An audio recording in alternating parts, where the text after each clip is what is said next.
सीताराम दोस्तों अगर आपके पास नाम जप को लेकर कोई भी अनुभव है तो आप हमें इंस्टाग्राम पर सेंड कर सकते हैं, जिसका लिंक हमने डिस्क्रिप्शन में दे दिया है।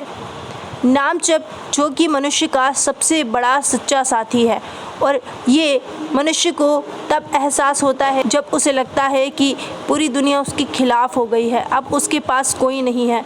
लेकिन जब एक भक्त आर्तवाणी से प्रभु को पुकारता है तो प्रभु उसकी पुकार जरूर सुनते हैं, क्योंकि जहाँ विश्वास होता है वहाँ पर चमत्कार भी होते हैं। ज़रूरत है तो प्रभु के नाम जप की और नाम जप में विश्वास करने की। एक व्यक्ति जो कि हमेशा ये कहा करता था कि राम जी जाने, चाहे उसके जीवन में कोई भी सिचुएशन क्यों ना आ जाए, वो यही कहा करता था कि राम जी जाने। वो व्यक्ति निर्धन था और उसने अपनी बेटी की शादी और बच्चों की पढ़ाई के लिए एक सेठ जी से ब्याज पर पैसे उधार लिए थे। लेकिन जब उस व्यक्ति की बेटी की शादी हो गई और बच्चे पढ़ लिख कर काबिल हो गए तो बच्चों ने उस व्यक्ति से कहा कि आप सेठ जी का सारा पैसा चुका दीजिए। वो व्यक्ति खुशी खुशी सेठ जी के पास जाता है और अपना सारा कर्जा चुका देता है। सेठ जी उसे एक पर्ची में लिख कर देते हैं कि सारा कर्जा साफ़ हो चुका है। अब वो व्यक्ति पर्ची को घुमा घुमा कर देखता है। सेठ जी कहते हैं कि ध्यान से पढ़ लो, मैंने इसमें लिख दिया है कि सारा कर्जा साफ़ हो चुका है। तब वो व्यक्ति कहता है कि मैं आप पर विश्वास करता हूँ क्योंकि मुझे पढ़ना नहीं आता। जब ये बात सेठ जी को पता चलती है तो सेठ जी का ईमान डोल जाता है और सेठ जी उससे इस बहाने से पर्ची लेते हैं कि मुझे इस पर्ची पर साइन करने हैं, तुम ये पर्ची मुझे वापस दो।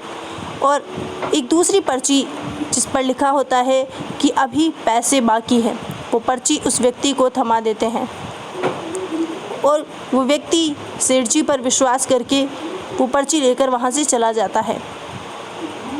अब कुछ समय बाद सेठ जी उस व्यक्ति के घर पर जाकर धमक जाते हैं और कहते हैं कि मेरा पैसा चुकाओ।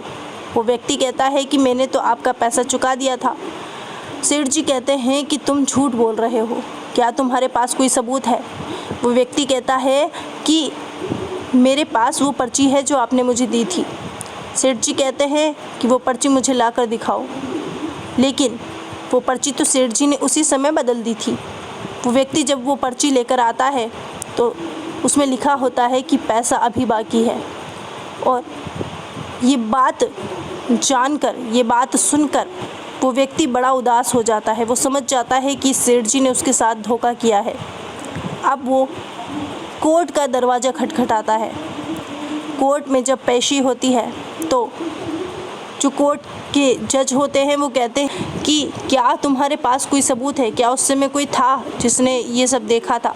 वो व्यक्ति कहता है कि मेरे सारे हालात मेरे राम जी जानते हैं और राम जी ने ये सब देखा है।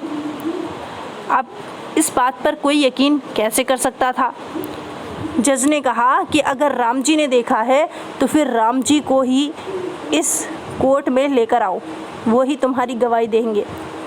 उस व्यक्ति का भगवान पर इतना विश्वास था कि वो दिन रात भगवान का नाम जप करता रहता था।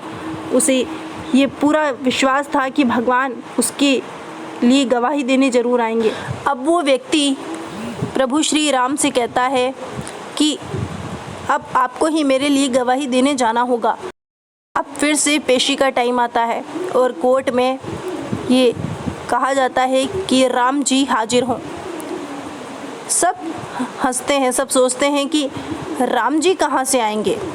लेकिन जैसे ही वहाँ पर राम जी को बुलाया जाता है तो वहाँ पर एक वृद्ध व्यक्ति जिसके मस्तक पर चंदन लगा होता है वो आता है और वो आकर कटघरे में खड़ा हो जाता है। और वो वृद्ध व्यक्ति आकर कहता है कि सेठ जी झूठ बोल रहे हैं, सेठ जी का सारा पैसा इस व्यक्ति ने चुका दिया है। वहाँ के जो जज होते हैं वो कहते हैं कि क्या सबूत है? तब वो वृद्ध व्यक्ति कहता है कि आप सेठ जी के घर पर जाइए, उनके कमरे में एक बड़ी सी अलमारी है जिसमें एक फ़ाइल है और उस फाइल के 22 नंबर के पेज पर एक रसीद है, उसे ले आइए।